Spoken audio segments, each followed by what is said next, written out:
John, you go ahead and come on up, man. I was going to try to memorize this. It's too much. I'm just going to read it, okay? Is that cool? You're going to judge me?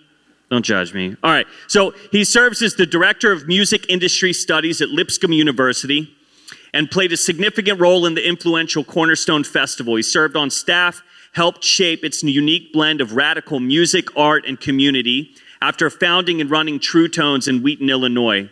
His work at Cornerstone included producing and writing for festival documentaries, supporting a creative environment that bridged faith and alternative culture. His experience and knowledge earned him a feature as a historian in the Lionsgate film, The Jesus Music. And John has recently released his first novel, The Ballad of the Lost Dogs of East Nashville, a rock and soul fable, which sounds so dope. And it's there in the merch, isn't it? So you can get that book back there. And it's inspired by the spirit of Cornerstone and his experiences in Nashville's music scene. So make sure you stop by the table. But John, man, we're honored to have you. Can't wait to hear from you, dude. Thank you, man. Yeah. Thanks for having me. Absolutely. Oh, so happy to be here. So happy to be here. How many years were you at Cornerstone? 1 year. Oh my gosh. I was there. We're going to talk about Cornerstone later, but I went to the first Cornerstone Festival in 1984. I was 13, almost 14 years old, and it changed my life. We're going to get to that later. First, anybody familiar with the Akitu Festival? Anybody ever been to that festival? Over in Babylon? It's been going, it started about 2,000 years BC. So probably not. So you weren't at that festival? No, we're not that old. Festivals are important. Festivals go back as far as society goes back. Because wherever we humans gather, I guess once we stopped running around hunting and gathering and started to form cities, we started to form festivals. And so festivals are important, for better and worse, actually. Sometimes, often, festivals are really fun and really good. They're a good way for societies to gel, for cultures to form, for people to create positive memories. Some people get thrown in volcanoes at festivals. There's aspects of festivals that maybe aren't so great. But the Akitu Festival, maybe the oldest festival archaeologists have found evidence of, goes back, like I said, 2,000 years or so BC in Mesopotamia. Babylon is probably called all kinds of things. And it happened for centuries and centuries. And there's elements of it that are still kind of going in different things today. But there's a few fun things about the Akitu Festival that I wanted to bring up. I don't know that I want you guys to incorporate any of this into Holy Mountain, but there's one thing maybe we should bring back. So they would do things like a parade of the gods. They would make all of their idols and they would have a parade to say, so we don't want to do that. But that was kind of to remember that stuff. The theme of Akitu was to celebrate victory over chaos. They were basically thanking their gods, including their main god, for surviving another year that chaos didn't overtake them. Anybody feel like maybe it would be good for us to celebrate that our God brought us through chaos? I'm feeling that aspect of Akitu right now. I'm going, I know which God I want to recognize for that, but their God, I knew I was going to forget his name. It's a good name. It sounds like a good heavy metal band. Marduk. I'm going to say it Marduk because that's very metal. Marduk. They would thank Marduk for conquering chaos one more year. And this would happen in March because spring. So it's also recognizing the cycle of life and new beginnings. It was their New Year festival. So festival parading of gods and thanking Marduk for overcoming chaos. That's really cool. Thank you, Marduk. But there's one thing that they did at this festival that I love. The high priest would slap the king really, really hard. I mean, really hard. Hard enough to try to make him cry. Because if the king cried, that was a good sign. That meant he was a good king, and they were going to have good luck. Marduk would be happy with them for one more year. They call it the humiliation of the king. And it meant that the king was qualified to serve because he was humble in the sight of their God. Now, I dig that one. I think we could do with some leaders getting slapped really hard by God, right? So maybe that's something that Holy Mountain could do. Slapping some leaders really hard until they cry. I don't know, just throwing it out there. Maybe that's something that people would like to do. But festivals are really, really important. Festivals are all kinds of things. Sometimes they're very niche. Sometimes they're very small and kind of boutique, and they'll gather a small number of people around something really obscure.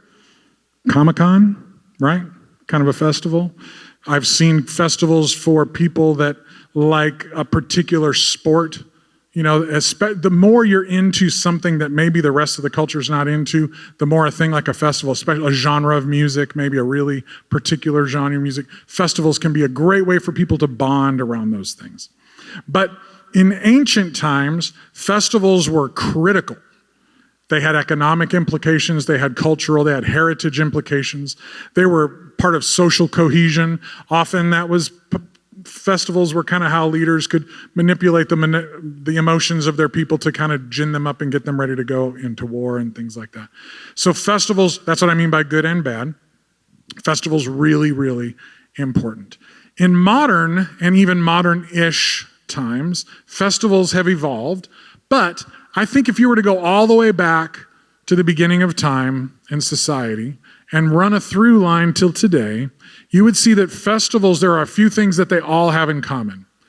They both reflect and propel the values of any given culture or society that presents them or that they represent. So if you think about any festival that's doing its job, it's going to reflect the values of that culture. It's also going to probably shape and influence those values. So there's a little bit of chicken and egg going on, but it's definitely going to reflect those values. So if we think about kind of modern era festivals, you think about the big ones, Woodstock, the good one, the better one, although both are good examples of this, right? So the original Woodstock, reflecting the values of the 60s counterculture, right? Peace, love, music, drugs, mud. But at its best, what are some images? Who's familiar with Woodstock? Watch the movie, know some of the culture or the music. So anything stand out to you about Woodstock that you would say reflects the values of the culture that presented it? But images of things that actually happened at Woodstock that reflect those things. What's that? I still can't hear. Hendrix playing the Star-Spangled Banner and oversleeping. He did it in the morning as people were asleep still. And when we were kids, in the morning, the television would first come on and there'd be like a black and white flag waving and they would play the Star-Spangled Banner. And Hendrix got this idea to wake the people up. He would do what we were the TV generation. He would play the Star-Spangled Banner to wake people up. But he did something else with it. He turned the Star-Spangled Banner into this bluesy lament. When you listen to it, it's not this victorious, pristine thing. He's playing it during the Vietnam conflict. He's playing it as a lament. It's heartbreaking. He turned with the whammy bar, he turns the guitar into the sound of dive bombing warplanes, and you hear the sound of explosions coming out of his guitar. It's powerful. And with one man, with one instrument, and a bunch of sleeping, hungover hippies, you get a powerful, visceral picture of the values that festival represented. If you watch the movie, there's lots of long jam sessions that are kind of cool and can get a little cumbersome, but there's these snapshots that you can see what the values of that generation were. Was everybody there in on it? Probably not. But if you look back on it, you can see that. Now, the later Woodstock, 99, you see kind of the same thing. You see people throwing things and casting insults at Sheryl Crow while other people, I mean, it's just one of the worst displays of decadence and violence and mayhem and hatred. It's the worst of rock and roll. It's still under the same name, Woodstock, right? Marduk would not be happy. Chaos won, right? He didn't have his gears in order or something. Festivals reflect the values of the culture that present them, sometimes even against the organizers' wills, right? So as we think about today, I see a huge vacuum because now we have festivals and they keep coming out and more and more and more. And what do you see when you look at the poster? Hundreds of bands listed, most of which you've never heard of. The very top few lines, you've heard of them. A price tag very few people can afford. You're going to pay it off for a year. And it's almost like, I was telling one of the guys backstage today, it reminds me of like the smorgasbord, all-you-can-eat buffet, where the proposition is, give us $20 and just eat until you're sick. Like you look at that buffet as if somehow your $20, it's a good value because you can eat all of this food. You can only eat so much food. You're paying X amount of dollars for X amount of food. It's a trick. It's a lie. It's the idea of scale, and we Americans are suckers for it all the time. We think we're getting more, but we can only eat so much, and they know we're dumb, and they trick us every time. We look at that list like we could see all those bands, and we take that $1,000 ticket price and we divide it by that and go, man, we're only paying $1 a band. We can't see all those bands. It's a trick. You can only eat so much food, you can only see so much music, and the value that is represented there is what? It's a transaction. It's a simple, you're just there to consume some music. You're the crowd, you're standing there, you're watching a band from a mile away, and you get to tell people on Instagram you were there. These are the values we're seeing of today's festivals. We're not seeing the participation, we're not seeing the integration of your ideas, none of that kind of stuff. So when we're thinking about a new festival, why I get so excited when somebody comes and says, we want to do something new, some people in the industry would say, why in the world would you want to launch another festival? But there's very few people lining up to say, we want to do something where the crowd is the artist base. Like the crowd are the artists. Everybody is participating. There's all kinds of space for that. That's not happening. Any of you ever been to a bluegrass festival? Like the ones that happen out by the campsites and stuff? Everybody's got an instrument. Everybody's standing around a tree somewhere playing. Sure, there's people that are featured and stuff, and that's great, and we love that, but everybody's participating. You see the values of that are more about the community of the people that are there. It's not that you're just there for whoever the headliner is. But if we were to look at those posters of the modern festivals and we see all of those names and we see those ticket prices and we see the sponsors listed everywhere around it, what is it actually telling us about the values of our age? What are the values of our culture based on the festivals that we're presenting? Choice? We value having lots of choices. Sure, yeah. We want infinite choices. Or at least we want to feel like we have infinite choices, right? What else? What? Overconsumption.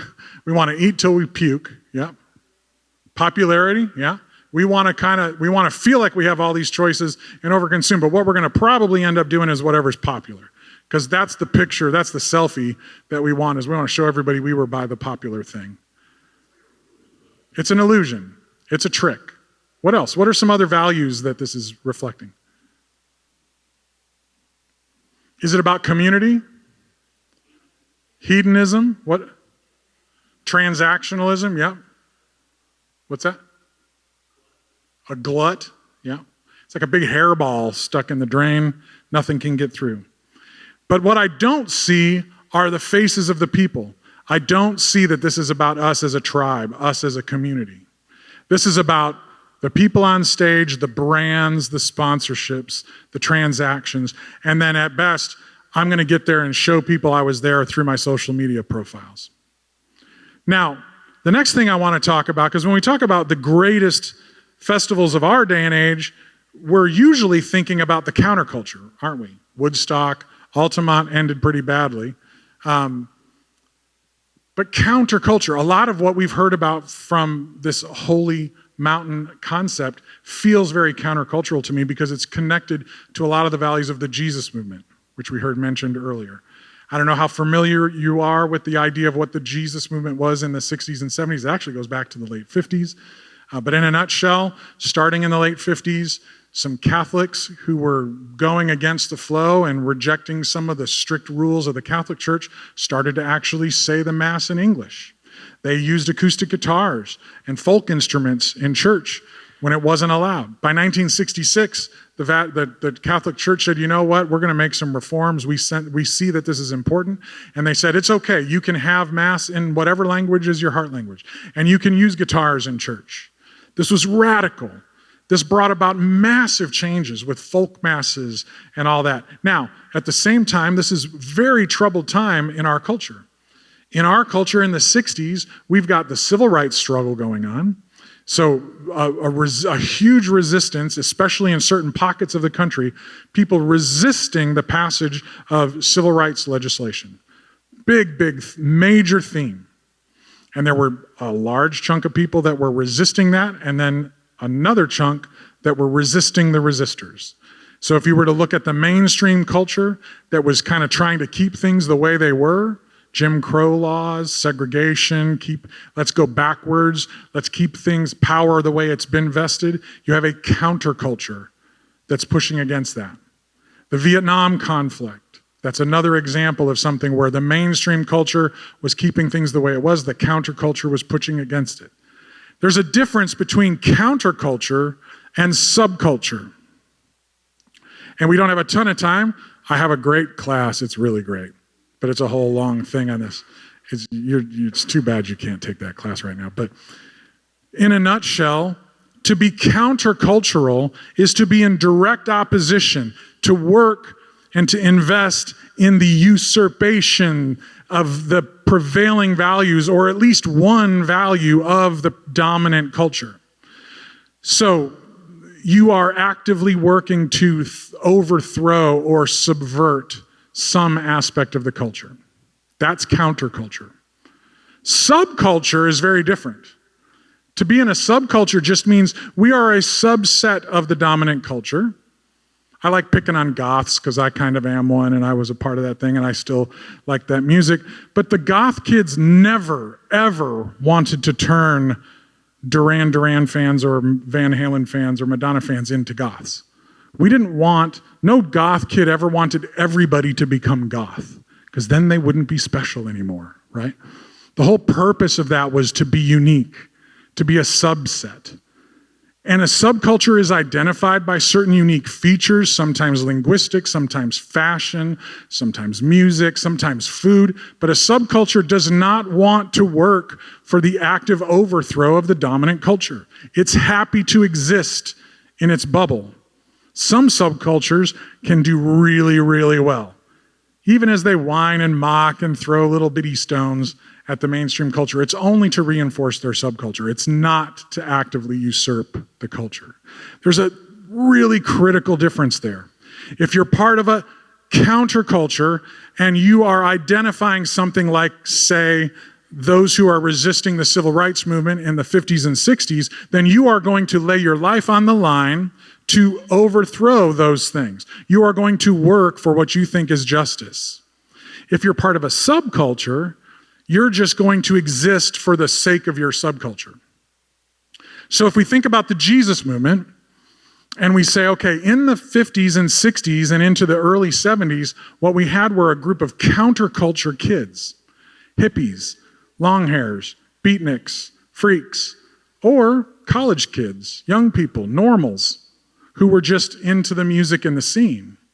And then they were lined up ideologically with the counterculture when it came to issues like civil rights, Vietnam, the environment. But they also, when they got introduced to Jesus, this beatnik, long hair, sandal-wearing pacifist, they said, oh, that's not like the Jesus we've been learning about in our little flannelgram at First United Methodist. Like, this is a radical. We kind of like this Jesus. And the Jesus movement exploded amongst the counterculture because it turns out the gospel is about liberation. The gospel is about justice. The gospel is about taking care of the planet. The gospel is about feeding the poor. The gospel is about your neighbor. And the young people of the 60s embraced that. But it didn't take long for certain people to see this as a way to create a new subculture. And by the 70s, that counterculture becomes a subculture.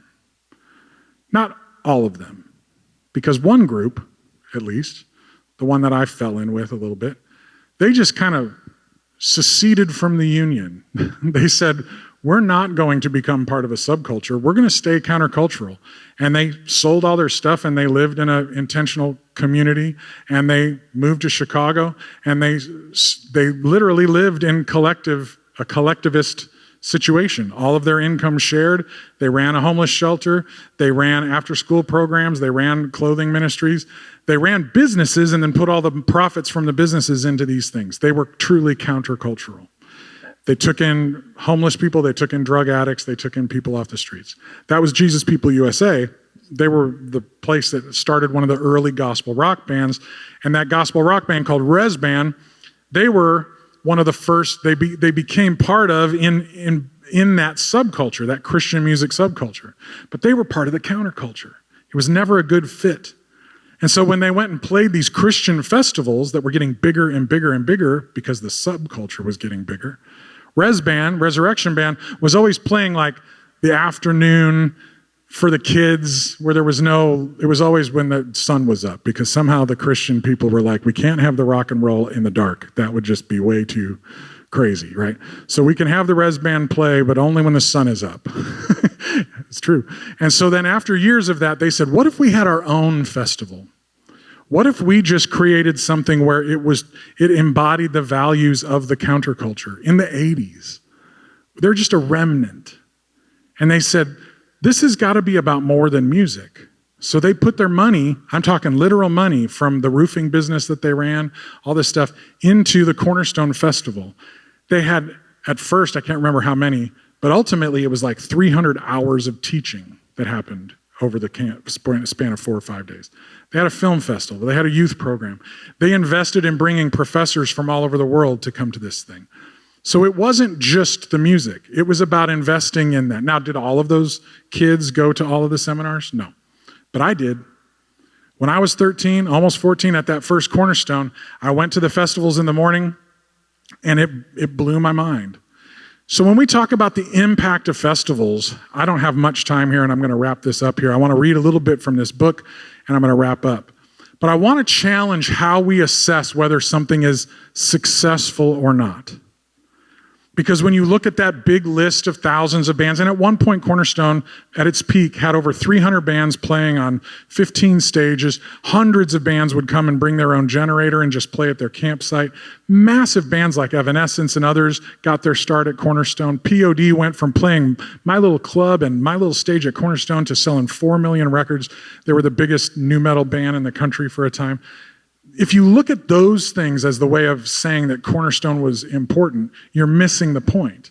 But that's, again, back to the way that we have our imaginations corrupted by the values of our society. Instead, I will tell you my story as a 13-year-old kid going to a festival back when it only had 5,000 people at it. And instead of talking about the scale of Cornerstone, I want to talk about the depth that a festival can do. And the fact that I met people that first year that I still am in touch with. I met people that I didn't really bond with deeply, but they still connect with me on things like Facebook. But I met people that I'm still friends with to this day, that first year when I was 14. That year, I got a vision for my life in ministry, and I went home and wrote I filled an 80-page notebook with this manifesto. And it was what I felt like I was supposed to do. And I did everything in that book. It's crazy. Start a record store, start a magazine, start a concert venue, start a record label. All this stuff, did it all, and way more than was in there. All because I wanted that feeling of community that I experienced as a kid individually because of the people I met at that festival. I wanted to feel that all year, not just as a spectator, not just as a consumer. And I'm not the only one. Definitely not the only one. I meet these people all the time. Cornerstone had that deep, lasting impact. It formed community. Music was really the excuse for us to gather and share and live together for a time. And then True Tunes was the thing that I started so that the Cornerstone kind of people could see each other all year. And so now I have a podcast where that's how I can do. I got the name back a few years ago, and we can connect some of the oldsters, but we can also talk to the next generation. And the idea was to not limit our imagination to is something Christian or secular, or to think in terms of genres. At Cornerstone, you could watch a folk band from India next to a ska band, next to a hardcore punk band, next to a singer-songwriter, a blues artist, a metal band. And you would go there knowing about 10 artists you knew you had to see, and you would leave there with 15 new favorite things. And you'd say, I never knew how amazing Indian folk music or Celtic rock could be. It would expand you. But the other thing is it would expand your thinking about theology and justice and what different denominations bring to the table, not in a way to say denominations are bad, but wow, you guys have a cool perspective on that thing. So I've totally lost track of what time it is. Where's Thomas? He's my timekeeper. Because what time should I stop? 8:05. That didn't sound like Thomas. So I like that. So I wrote this new book, and it's a novel, and I'll read just a couple pages from it, but I want to set the table a little bit. So my previous book was called Jesus, Bread, and Chocolate, Crafting a Handmade Faith in a Mass Market World, trying to disabuse ourselves of some of the industrial ways we define success by looking at things like bread and chocolate and coffee and beer and music, and finding the values in those things that can corrupt us when we think, oh, bigger is better and all that stuff. We were actually Zach was on this trip. We went hiking. Where were we? Frozen Head, was it? Frozen Head State Park. And my son, we were staring at a campfire. It's pretty funny to watch a bunch of millennials and whatever Jordan's generation was when their phones don't work. And we got hours till it's time to go to bed going, what do we do now? And I was not bringing a guitar all the way up that mountain. So I had a harmonica, played a little harmonica. And then Jordan said, well, how would you talk about the ideas in your book if it was the kind of stories you used to tell us at bedtime? And so I started making up this story. And then on the drive home, I started talking about it more just to keep myself awake.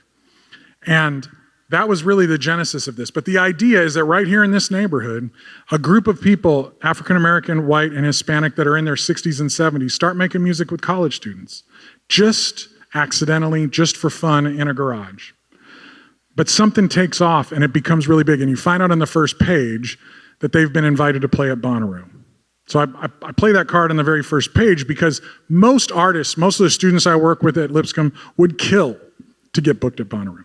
So I want to say, this is here you go, here's your victory, but it turns out this group is worried because everything that they really want, reconciliation, unity, healing, the things that they're hungry for, that music seems to be kind of drawing them towards, is actually threatened by the kind of success that is drawing them towards this Bonnaroo thing.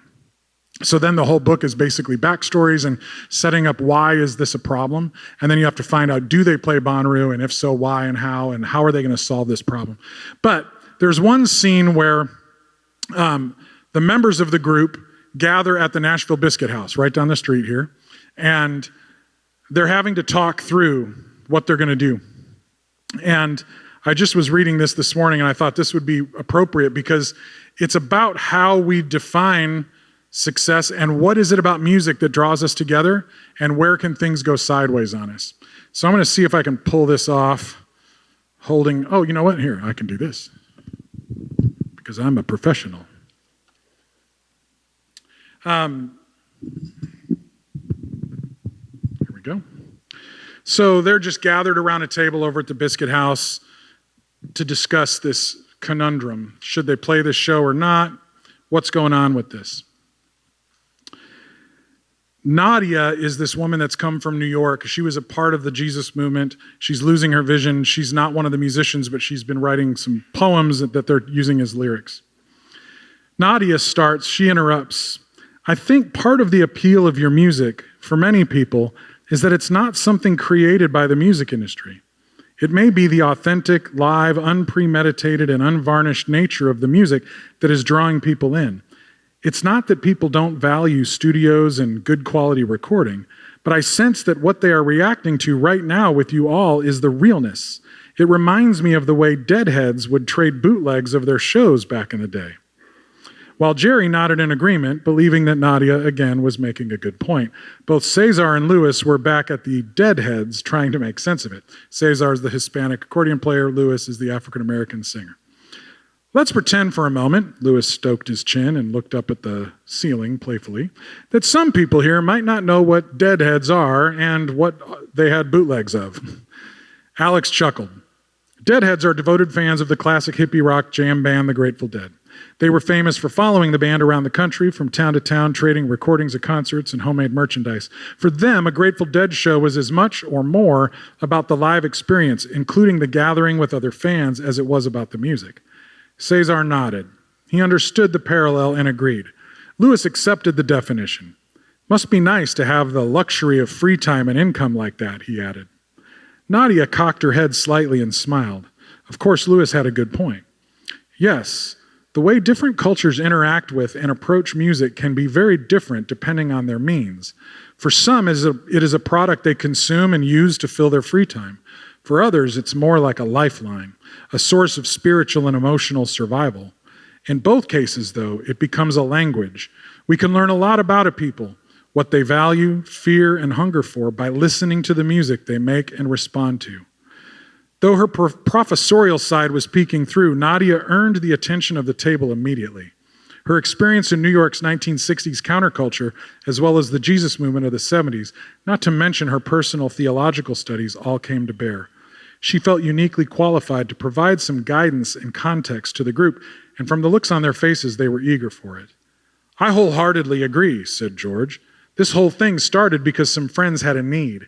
Young Alex here felt drawn to the experience and depth in Brother Jerry's guitar playing.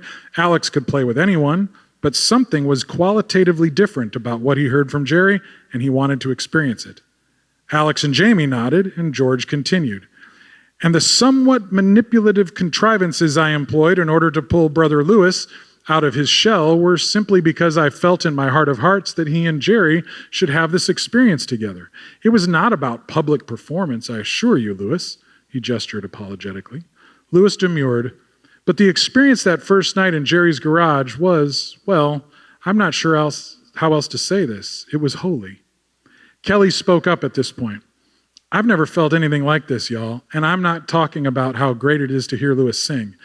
There's the music you're making, which is amazing, but then there's the air around it. It feels thick. It feels like it's pulling us all into itself. Irma nodded exuberantly. I don't know how well you can hear the people away from the microphones, but it's like the band just continues throughout the room. People are singing, playing, and joining in. It's like there's very little difference between what is happening up there and what is happening out here. And there are so many different sounds and flavors. It's like everyone can pick up something that tells them that they belong here, but not so much that tells them anyone else doesn't belong here. I don't know if that makes any sense. It makes perfect sense, Nadia replied. The musical elements, from Cesar's accordion to Louis's soulful vocals to Jerry's country guitar elements, are all subtle cues. Those cues are all mixed up and blended, but still noticeable. Then when something happens, like that Indian kid adding some South Asian notes on his sax, you get more cues. Someone raps, more cues. Too many of one type of cue, Nadia continued, and people who aren't used to that cue get the message that they aren't welcome. This isn't for them. But with the diversity of cues and the overarching lyrical messages you focus on, things like unity, hope, encouragement, we can then transcend our own smaller trenches and enter into a much bigger space where we don't feel so alone in our struggles. That transcendence and community is what, I think, people are so hungry for. Some people find it in very dark, hateful places. You are finding it in a very positive, spiritual, musical place. And you're doing it authentically because it is what you wanted and needed yourselves. We are all responding to your authenticity. So I'm going to leave it there for now, but and I'm going to wrap up here. I just want to encourage you guys, because this is an imaginary picture of people leaning into community. You guys are doing something that is not imaginary. So I pray blessings on you. There's a video on YouTube of me at the final Cornerstone Festival in 2012. And the last thing we did after a prayer was I actually prayed a benediction. I reached out over the crowd that was there and I said, now you all go do likewise. Let's make this thing like a seed and it spreads. And so I would love for you guys to see that video, because this is an example of people trying to do that. Also, for those of you who are interested, I happened to find like 15 or so DVDs from like 25 years ago of Cornerstone. And so I brought those out, and anybody that buys my book tonight, as long as I've got them, can have one of those DVDs for free. So thank you for having me out here. Thank you for what you're doing. Please support these guys. Be in prayer about it. Be excited about it, and cast your imaginations really, really wide. Don't be limited by what you've seen other people do, because when the scripture says, behold, I'm doing a new thing, it's okay to use words like festivals because they go back. And if you want to slap some politicians, I'm down for that too. But a new thing, there's power in those words. Let this be totally new. Don't limit yourself to what other people have done before. I think that's another thing we limit ourselves when we think in terms of marketing and industry and stuff. Let it be a totally new thing. Peace on you, blessings, love you, rock and roll.